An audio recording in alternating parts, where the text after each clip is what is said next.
a la organización, a las organizadoras por la invitación. Y muchas gracias a todos ustedes, a todos vosotros y vosotras por vuestra presencia. Espero que estéis bien, que estas circunstancias son adversas y nos tenemos que encontrar de esta manera telemática. A mí me corresponde en esta tarde hablar de la inclusión social, pero de una parte de esa inclusión social, que es la inclusión laboral de las personas discapacitadas. Eso es lo que me ha pedido la organización. Y bueno, dada mi especialización o mi especialidad, si me lo permitís, voy a hablar de esa faceta. Quizá la pregunta que nos tendríamos que hacer es, ¿se puede contratar a discapacitados en nuestro país? Sí, la respuesta indudablemente sí, aunque lógicamente no tienen la misma capacidad que una persona que no tiene esos grados, pero se puede contratar. ¿Se contrata? Pues desafortunadamente no tanto. Si me permitís que os haga una valoración de lo que es el mercado de trabajo de los discapacitados o de las personas discapacitadas, aproximadamente, son cifras de aproximación y dependiendo de los informes son unas u otras, pero hay como unos 4,5 millones de personas discapacitadas en nuestro país. En edad laboral, 1,5 millones de personas de 16 a 64 años. Contratadas están, o con un puesto de trabajo, están aproximadamente unas 500.000. Es decir, no hay una cobertura plena de las personas discapacitadas. En principio, las grandes empresas suelen tener personas discapacitadas en sus puestos de trabajo, suelen tener exactamente los mismos problemas que puede tener cualquier trabajador, tienen temporalidad, tienen precariedad, tienen brecha salarial, aproximadamente hay un 17-18% de diferencia salarial entre una persona discapacitada y una persona en plena capacidad laboral. Generalmente no suelen estar en sus puestos de trabajo más de 3 años, el 6% está más de 3 años, el resto no llegan a 1 año en su puesto de trabajo. Normalmente suelen tener más trabajo aquellos que tienen más formación y dentro de los que tienen menos cualificación encuentran mejor el trabajo quienes tienen discapacidad física respecto de quienes tienen discapacidad intelectual o discapacidad sensorial. Y en general se contrata, digamos, con dificultad, fundamentalmente por el coste que pueda tener la adaptación del puesto de trabajo a las personas con discapacidad. Me podrían preguntar ustedes o me podríais preguntar, ¿afecta el COVID a las personas con discapacidad en los puestos de trabajo? Pues afecta exactamente igual que le está afectando al resto de los trabajadores, porque no en vano forman parte también de las empresas. Desafortunadamente están en expedientes de regulación temporal de empleo. Se les ha sometido también a reducciones de jornada, como ha podido ocurrir con otros trabajadores. También están supeditados en algunos casos, siempre que el tipo de trabajo lo permita, al teletrabajo. Y donde más se ha notado esta pandemia, desafortunada pandemia para la economía y para los trabajadores y para las personas, lógicamente, pero desafortunadamente donde más se ha notado es en el frenazo de la contratación. En España no se contrata y no se contrata porque en estos momentos hay una gran incertidumbre. Imagínense si un empresario tiene que contratar a una persona discapacitada. Es el peor año en contratación de los últimos 30 años en la contratación de personas discapacitadas. Esto como situación, permítanme, después estamos en el coloquio, estoy a su disposición. ¿Cómo se puede contratar en nuestro país a personas discapacitadas? De diferentes maneras, pero permítanme que les diga 3 que me parecen importantes. Una, directamente, como una relación laboral común, como otro trabajador de la empresa, ¿de acuerdo? A través de una oferta de empleo como otro trabajador de la empresa. Bueno, los empresarios saben perfectamente que la capacidad no es la misma, que tienen que adaptar sus puestos de trabajo, pero pueden hacerlo a través de una relación laboral común. ¿Por qué lo hacen? Pues normalmente porque tienen bonificaciones en la contratación a través de una seguridad social más sencilla, depende del tipo de discapacidad que se tenga. Estamos hablando, ya saben ustedes, de más de un 33%. Bueno, pues si está entre un 33 y un 65, tienen una bonificación y si tiene más, tiene otra. Si es hombre o mujer, tiene una bonificación distinta. Si son mayores de 45 años, tienen una bonificación distinta. Es decir, por una serie de bonificaciones. A la empresa también se le da una subvención a tanto alzado por adaptar su puesto de trabajo para acoger a una persona discapacitada. Y a la empresa, además, se le puede incluso llegar a una reducción importante en el impuesto de sociedades si contrata personas discapacitadas. Esta es una fórmula, que sería semejante a la de contratar a un trabajador con plena capacidad. Hay otra fórmula, la que suele ser más habitual, que es contratar a las personas discapacitadas a través de una relación laboral de carácter especial en lo que se denominan centros especiales de empleo. El centro especial de empleo es una empresa, pero es una empresa con unas determinadas características. La principal, que tiene el 70% como mínimo de trabajadores discapacitados. Por lo tanto, es una empresa que se nutre fundamentalmente de personal con discapacidad. No significa que no pueda tener otro tipo de personal, pero fundamentalmente con personas discapacitadas. El 85% del trabajo de los discapacitados en nuestro país se encuentra en centros especiales de empleo, que cumplen una extraordinaria función. Hay muchísimas empresas, ustedes las conocerán, Ilunion, FCC, cualquier gran empresa suele tener además adherido un centro especial de empleo. Y la tercera fórmula que me parece importante destacarles es lo que se denomina un enclave laboral. ¿Qué significa un enclave laboral? Significa que una empresa cliente contrata a un centro especial de empleo para realizar una externalización de parte de su actividad, un servicio, la cobertura de una provisión de bienes, lo que quiera, y los trabajadores discapacitados se desplazan a la empresa cliente a realizar esa prestación de servicios. ¿Para qué se hacen este tipo de contratos? Para hacer un tránsito lo más progresivo posible de inclusión en el mercado de trabajo. Bueno, esto sería, a mi juicio, los mimbres, las claves. Por supuesto, podríamos hablar mucho más, pero creo que con esto podemos partir. Dicho esto, si hay tantas posibilidades, ¿por qué no se contrata en nuestro país? Bueno, pues no se contrata por las reticencias y porque el empresario, lógicamente, quiere la mayor capacidad, el mayor rendimiento por el menor salario. Es una pretensión absolutamente legítima. ¿Qué hace la sociedad para conseguir o considerar la inclusión laboral de los discapacitados? Pues la fórmula que nos suele ocurrir cuando hablamos de colectivos vulnerables, a pesar de que en muchas ocasiones se diga que la mujer es un colectivo cuando somos más del 50% de la población. Pues bien, en el caso de los discapacitados, aplicar la discriminación positiva. Esta es la clave, esta, a mi juicio, es la clave. Desde hace muchísimos años, prácticamente desde que se regula tras la democracia una norma específica para proteger los derechos de las personas con discapacidad, se reserva una cuota de plantilla para los trabajadores discapacitados. Ustedes lo saben, es muy habitual tener conocimiento de ese tipo de circunstancias. Se reserva aproximadamente un 2% de la plantilla en las empresas que tienen más de 50 trabajadores. Y ustedes me podrían decir, bien, pues esa es una buena fórmula para potenciar, para proteger, para permitir que se resuelva este tipo de contratación. Bueno, lo es, no digo que no lo sea. Pero hay una serie de problemas. Primer problema, pues el principal problema es que nuestras empresas en España, el mapa empresarial, es de pequeñas y medianas empresas, de más de 50 trabajadores, de aproximadamente 3,5 millones. Les hablo de las cifras habituales. En plena pandemia han o están en suspenso muchas empresas, pero de 3,5 millones de empresas, no más de 25.000 son empresas de más de 50 trabajadores. Por lo tanto, estamos hablando de una cuota que se va a aplicar a pocas empresas. Eso por una parte. Y por otra parte, las dificultades a veces de aplicar esa cuota, porque hay empresas que dicen, bueno, pero el 2% de mi plantilla, de cada centro de trabajo, de cada empresa, yo formo parte de un grupo de empresas donde se aplica. Bueno, generalmente se aplica por empresa y no por otro tipo de unidad. O, por ejemplo, hay trabajadores que puedes tener en tu plantilla que tienen una discapacidad, pero que no quieren darlo a conocer y están en su pleno derecho, si no se les ha contratado como discapacitados, a no darlo a conocer. Por lo tanto, ni siquiera sabes si tienes discapacitados en tu plantilla. O, por ejemplo, puede ocurrir que tú no llegues a 50 trabajadores, pero en un futuro llegues a 50 trabajadores y entonces tengas discapacitados en tu empresa y computen esos discapacitados. O puede ocurrir, que es muy habitual y muy frecuente, que uno no sepa muy bien cuál es su plantilla.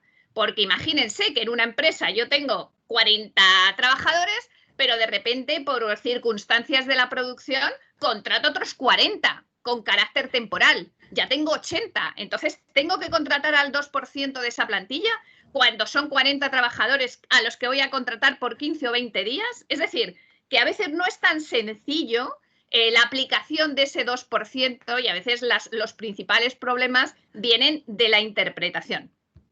Pero más allá de la interpretación, ha habido, digamos, una serie de, me van a permitir ustedes esta crítica, de dejación en el cumplimiento de esa cuota de reserva. Yo creo que la administración pública, los poderes públicos y las empresas han hecho poco por exigir ese cumplimiento, porque si se hubiera hecho, visibilizaríamos mejor el trabajo de los discapacitados en nuestro país. ¿Por qué no se ha hecho?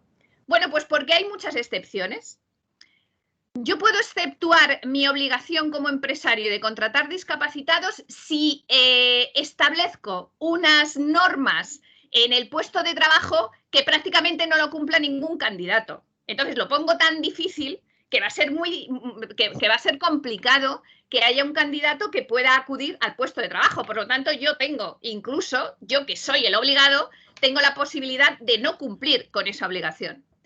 Pero también existe la posibilidad de que yo diga que por causas económicas, tecnológicas, organizativas, productivas, unas causas tasadas por la ley, no puedo cumplir con esa obligación. Y entonces la administración me da un justificante de excepcionalidad del cumplimiento de la cuota y me permite que no cumpla con ello. Bien. Bueno, era tan ostensible, era tan evidente, era tan manifiesto el incumplimiento de esa cuota de reserva que el propio legislador, hace apenas unos años, decidió establecer alternativas y dijo, bien, las empresas que estén obligadas a contratar a personal discapacitado tienen otras alternativas si no quieren contratar. Les recuerdo más o menos algunas. Por ejemplo, realizar un contrato civil o mercantil con un centro especial de empleo para que suministre bien esos servicios. Bueno, con eso ya resolvería su obligación de cuota de reserva. Por ejemplo, hacer un contrato con esos enclaves laborales de los que yo les hablaba inicialmente, es decir, una especie de subcontratación por parte de la empresa que está obligada a tener el 2%. De hacerlo así, tiene que, digamos, como mínimo, invertir por cada trabajador que no contrata como discapacitado en esa cuota, 3 veces el importe del IPREM. Ya saben ustedes que el IPREM es una cifra, antes era el salario mínimo interprofesional, pero como el salario ha subido mucho, ahora se rebaja a través del IPREM, aproximadamente 537 euros, por lo tanto multiplíquenlo por 3 y por cada trabajador que dejen de contratar, eso es al menos lo que tiene que invertir en esos enclaves laborales. O también, última posibilidad, que es a la que se suelen adherir la mayor parte de las empresas, última posibilidad, establecer un patrocinio, una aportación a una fundación o a una asociación que se dedique a la inserción laboral de los discapacitados y también ahí al menos tiene que pagar una cantidad del IPREM por cada trabajador que deje de contratar. Bien, si se dan ustedes cuenta, este tipo de alternativas o este tipo de excepciones permiten de alguna manera materializar, patrimonializar, hacer meramente pecuniaria una obligación que debería ser una obligación social. Y es así como se van cumpliendo. ¿Qué pasaría si una empresa que está obligada a contratar al menos al 2% de la plantilla ni tiene justificación, ni la pide, ni le interesa, ni hace todas estas alternativas, ni paga esa cantidad, es decir, incumple? Bueno, la norma laboral tiene también sus normas sancionadoras. En este caso se corresponde con lo que se denomina una infracción grave.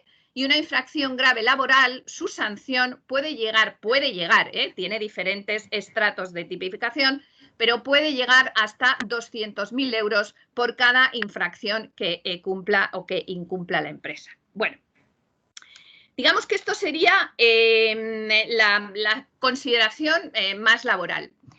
Permítanme, yo les voy a facilitar a las organizadoras, siempre lo he hecho de esta manera, una selección de algunos casos específicos. Es verdad que desde el punto de vista jurídico, es verdad que desde el punto de vista laboral, pero espero que les resulten a ustedes de interés. He seleccionado 4. Permítanme que haga una incidencia de cada uno de ellos.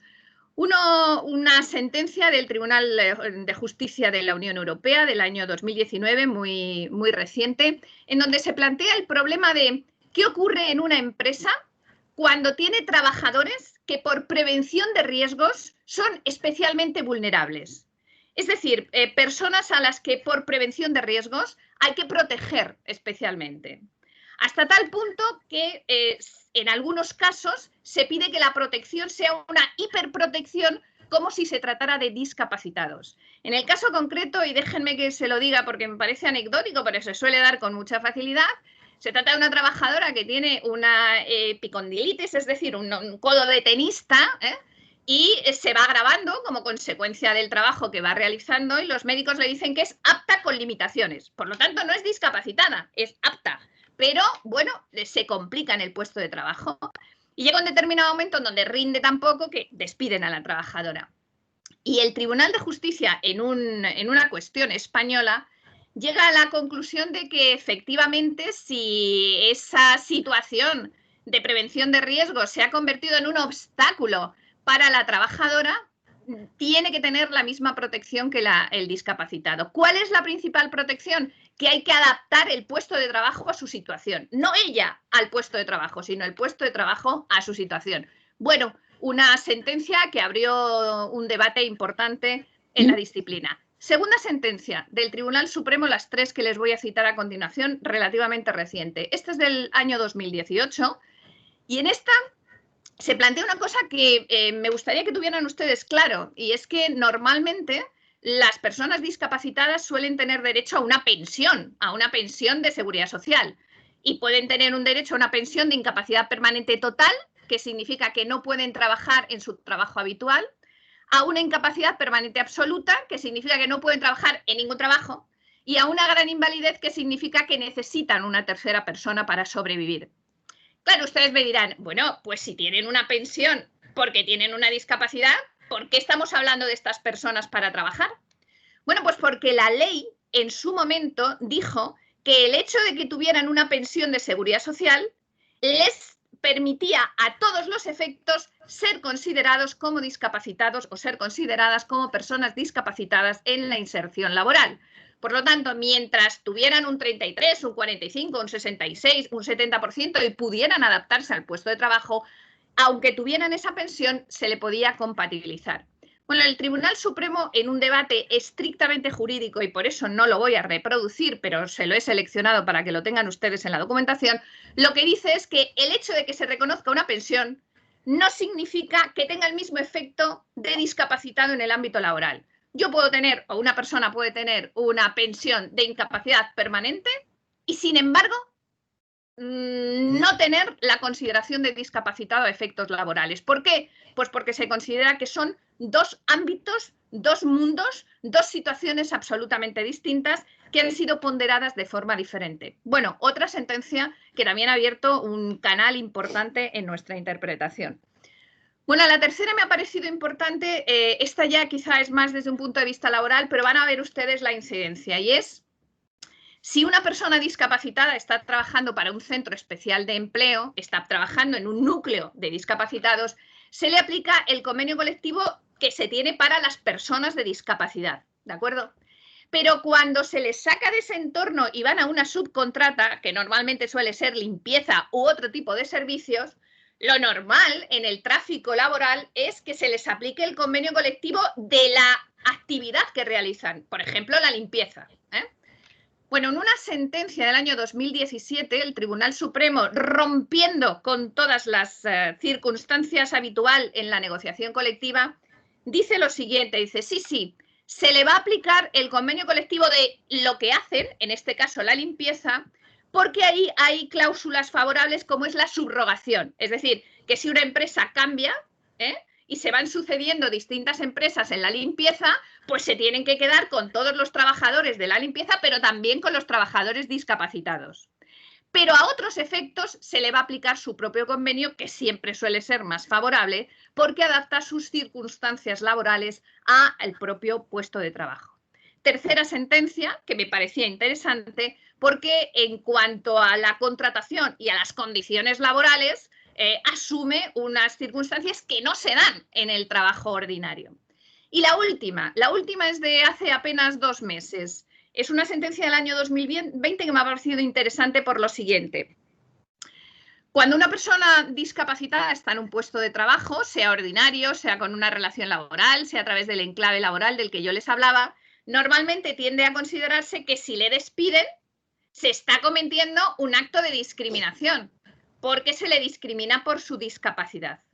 Y generalmente, a partir de ese momento, se despliegan todos los mecanismos de tutela que el derecho tiene para proteger las situaciones discriminatorias. Bien, en esta sentencia de este año, de hace unos meses, un colega, también catedrático de Derecho del Trabajo, hoy magistrado del Tribunal Supremo, dijo que no, que en absoluto. Que si efectivamente se le despide a un trabajador como consecuencia de su discapacidad, entonces sí, desplegamos la tutela antidiscriminatoria. Pero no por el hecho de que sea una persona discapacitada, todo despido va a ser, en derecho del trabajo se llama despido nulo, si es con vulneración de un derecho fundamental, lo que implica que le tendremos que readmitir al trabajador, no podemos indemnizarle. Y en esta sentencia el Supremo dice no. Puede ser perfectamente un despido procedente y, por lo tanto, sin indemnización, y puede ser un despido improcedente, por lo tanto, con indemnización, pero sin readmisión. Porque el hecho de que esté discapacitado o la persona esté discapacitada no implica necesariamente que haya que extender esa tutela. Bien, y en los escasísimos minutos que me queda para terminar, me van a permitir ustedes que haga una reflexión, digamos, más personal y final, porque yo creo que estos cursos de verano, amén de considerar análisis e información, creo que tienen que ser de debate, creo que tienen que ser valientes y de propuestas, ¿no? ¿Qué está ocurriendo? ¿Por qué nuestro país no destaca? ¿Por qué no estamos siendo ejemplo? Que lo somos en muchas cosas, pero ¿por qué no estamos siendo ejemplo en la inclusión laboral de los discapacitados? Bueno, yo creo que hay mucho prejuicio, hay mucho prejuicio empresarial. Hay mucho temor a pensar que va a haber, pues es un bajo rendimiento, va a haber un mayor absentismo por parte de los discapacitados, va a haber una mayor inestabilidad por parte de la persona discapacitada. Incluso hay un mayor coste porque tengo que adaptar el puesto de trabajo, por lo tanto, si puedo evitarlo, mejor. Entre todos deberíamos intentar romper esos prejuicios, pero ¿qué podemos hacer? ¿Qué se debería hacer? ¿O qué creo yo que se debería hacer? ¿O qué se debería incentivar respecto de lo que se está haciendo? Por supuesto, desplazar esos prejuicios, que no tienen ningún sentido. Y para eso yo creo que habría que hacer más campañas de visibilización del éxito de la contratación de discapacitados.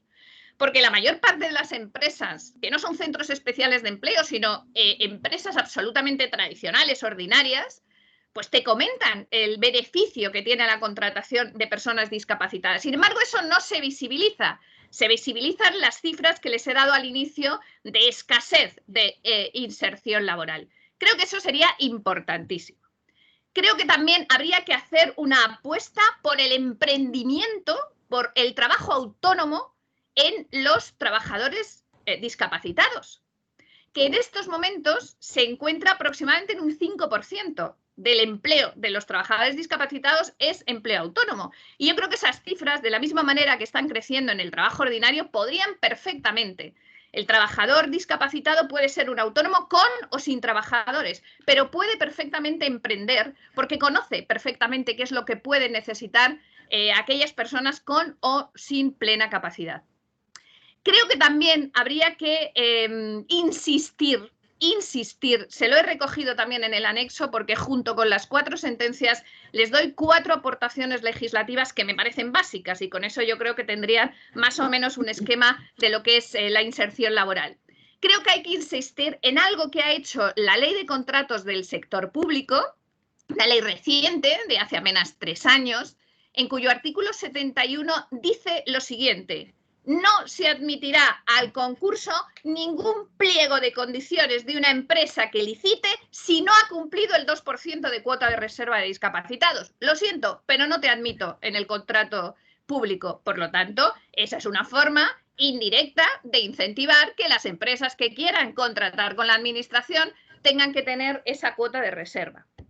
Creo que también habría que insistir en la formación de las personas discapacitadas en el ámbito laboral. ¿Por qué? Pues porque, miren, la semana pasada se aprobó la ley del teletrabajo. Bueno, lo llamamos ley y no es una ley, llamamos teletrabajo y no es teletrabajo, pero entre todos nos entendemos. Y en esa ley de teletrabajo, el empresario tiene una serie de obligaciones. Bueno, en el artículo 22, las obligaciones son para el personal discapacitado, porque el empresario tiene que adaptar el teletrabajo a la capacidad real de los discapacitados. Por lo tanto, cuanta más formación y sobre todo más formación en nuevas tecnologías tengan las personas con discapacidad, más posibilidades de empleo tendrán. Y mi última propuesta, que a mí me parece obvia, pero lógicamente es susceptible de crítica y someto a su consideración todo lo que entiendan.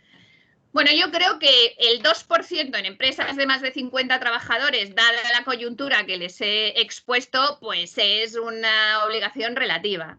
Yo creo que habría que rebajar el número de plantilla e ir a empresas de 20 trabajadores, de 15 a 20 trabajadores, que sería más factible, y previsiblemente incrementar del 2% pues a un 4 o un 5%. Y me dirán, bueno, ¿lo haces porque quieres, Lourdes, y porque es una visión voluntarista dada tu ímpetu y dada tu vehemencia? No, lo hago porque así y con condiciones muy superiores se halla en Francia, en Alemania, en Italia, en todos los países de la Unión Europea, menos en el caso de España, que lo tenemos todavía en este ámbito de contención. Bueno, yo creo que dentro del límite, Ana Isabel, entiendo que estas serían las consideraciones generales. Me parece que en el título no hay inserción social, sino hay una inserción laboral de las personas discapacitadas y por lo tanto creo que todos somos corresponsables de las dificultades, de la imposibilidad. No aludo tanto a la coyuntural de la COVID, aunque lógicamente también, como les he expuesto, pero todos somos corresponsables de la necesidad que tenemos de podernos servir y poder utilizar y podernos beneficiar de la capacidad laboral que tienen las personas con algún tipo de discapacidad física, psíquica o sensorial. Muchísimas gracias por su atención y, por supuesto, quedo a su consideración para todas aquellas críticas, objeciones o preguntas que quieran hacer a mi intervención. Muchas gracias. Muchas gracias, Lourdes, por esa estupenda exposición. Gracias a vosotros. Además, te han sobrado 2 minutos, con lo cual es de agradecer especialmente. Y sin más, pues tiene la palabra Pilar Rodríguez. Gracias, Pilar.